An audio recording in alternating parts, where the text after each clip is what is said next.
Hello everyone, welcome to my channel Awesome Learning, and today's topic is how Morgan finded out the concept of linkage and recombination by using his experiments, by doing experiments rather I should say on Drosophila, and these are the experimental verifications which he did for to prove the chromosomal theory of inheritance. Now, as you see, given by Thomas Hunt Morgan and his colleagues, discovered the basis for the variation that sexual reproduction was producing. Okay, so Morgan worked on tiny fruit flies. We also call them as Drosophila. And why did he choose? The question is like the question we always write is why Mendel chose pea plant. So there are points why Mendel used pea plant for his experiment. Similarly, why Morgan chose this fruit fly or Drosophila for his experiment, you see. So the answer is they could be grown on simple synthetic medium in the laboratory. That is, he did not require any kind of special field or any kind of site for the production of Drosophila.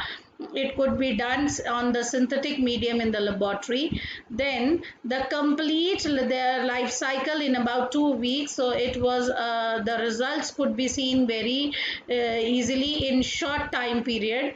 He could see the results in short time period, just 2 weeks. Third is a single mating. One single mating could produce large number of progenies, so which he was using for his experiments. And there was a clear differentiation of the sexes. He could easily separate the two sexes, the male and the female flies, because they were easily distinguishable. He could easily distinguish the male and female flies. It has many types of hereditary variations that can be seen with low power microscope. So the contrasting characters or the variations, okay, the variations were visible with a normal microscope also. So if the progenies, whatever the progenies here were produced, he was studying the characters of those progenies, and if there was any variation, if there was any change in the character, those changes were easily noticeable or were easily seen through a low power microscope also. So these were the 5 points or the you can say the reasons why Morgan selected Drosophila for his experiments. Okay. Now you see, you can easily distinguish between a male and a female. You see, because of the change in their shape and the size of the wings. You see, they are easily distinguishable, right? So this was a very big point for Morgan, which that is why he chose Drosophila for his experiments. Now, as you have seen, there were certain exceptions to Mendel's law of independent assortment. Why were the exceptions? I have made certain videos on the linkage and recombination, which I will be putting the link in the description box. You can go and just click on the link to find out about linkage and recombinations. You will understand it very clearly from there. And when you follow those links and when you see those, go through those videos, the topic of linkage and recombination will be very clear. Like a little bit of it will be explained here also in this video. Now you see, tendency of genes to stay together, as I have already told you about linkage, that genes on a particular chromosome, when they are present on a same chromosome, have a tendency to remain together and also get inherited together in the next generation. That means if there are three genes A, B and C, and they are not very far apart on the same chromosome, then it is their probability will increase that these genes will remain together in the next generation and the next one, and so on. because these genes are linked genes. So these genes are linked genes, so they try to remain together during the inheritance also. When they are getting inherited, they try to remain together. Okay, so this process is known as linkage. Now you see, genes that are present on same chromosome make one linkage group. I had done this in the video about linkage also. So when they are on the same chromosome, they are in a group, and that group is called linkage group because those genes are linked genes. They inherit together except crossing over.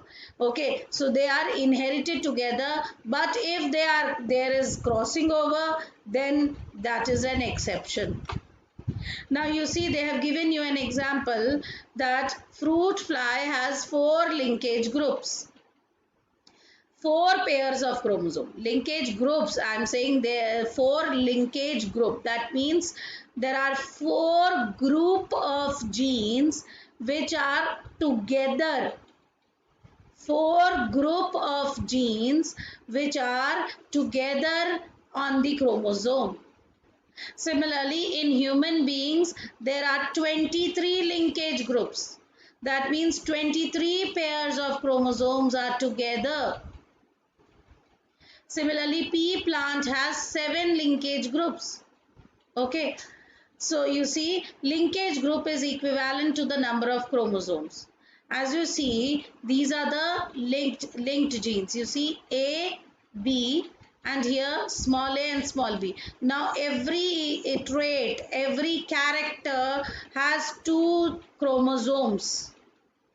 One from paternal and one from maternal. Okay, so on this chromosome, the loci are same, the locations are same, but the alleles for this character are different.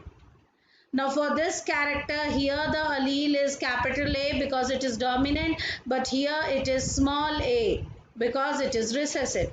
Similarly, here for this character, the dominant allele is capital B, but here it is small b. So when genes are linked, they can only be inherited in one type of combination. Now what will be the combination? You see, the gametes for this individual are either the gametes will be AB or the gametes will be AB, small a and small b, right? So this is the only combination that the individual will get. If A, because they are linked, so if A is moving on to the next generation, then it will carry forward with B because they are linked. Similarly, if this A is being carried forward, then it will take small b with it because they are linked. Okay, so these are the linked genes. You see? Now, crossing over and recombination. The children, recombination means new combination. Now, as you have seen, it is a new arrangement of genes present in a string that is different from the parents. Now, if the combination of the genes in the progeny, is different from the parents, that means something has happened, something has occurred during the gamete formation and during the inheritance of character from parent to the offspring. And why did this happen? This happened due to independent assortment. So new combinations occur due to independent assortment or due to crossing over or random combination during the fertilization. Any of these could be the reason for new combination. Okay. Now what is crossing over? I have also given a video. I will be putting the link in the description box. You can go and see there. Crossing over is mutual exchange of the segments between the non-sister chromatids. Now what happens when these are the two non-sister chromatids, when they exchange when a segment of chromosome exchange between non-sister chromatids of homologous chromosome in the Pachydine stage. You remember? Prophase is divided into many phases. In the Pachydine phase, this crossing over takes place of meiosis 1. So when the exchange of segments will occur, between the non-sister chromatids, that procedure is known as crossing over. Non-sister chromatids in which exchange of segments have occurred are called recombinants or crossovers, right? Okay, you see, the chromatids in which crossing over has not taken place, they are parental because the same combination will be getting transferred to the next generation. So they are parental chromatids or non-crossovers. Okay, you can see here, this is the synapse. You have read about synapses in 11th class also. These are the homologous chromosomes. A synaptonemal complex is formed. Okay, they're bivalent, means they are diploid. You see there are two homologous chromosomes. Now these are the sister chromatids. Okay, and these are the sister chromatids. But if I say this and this, these are the non-sister chromatids. So if an exchange occurred between them, see an exchange between the non-sister chromatids. So now see this, they have exchanged a small segment of the chromosome is exchanged. So now this is crossover chromatid, because these two segments have exchanged their material, so these are called crossover chromatids. But this chromosome and this one, they have not exchanged, or no crossover has taken place, so they are known as non-crossover chromatids. So I hope this is very much clear to all of you.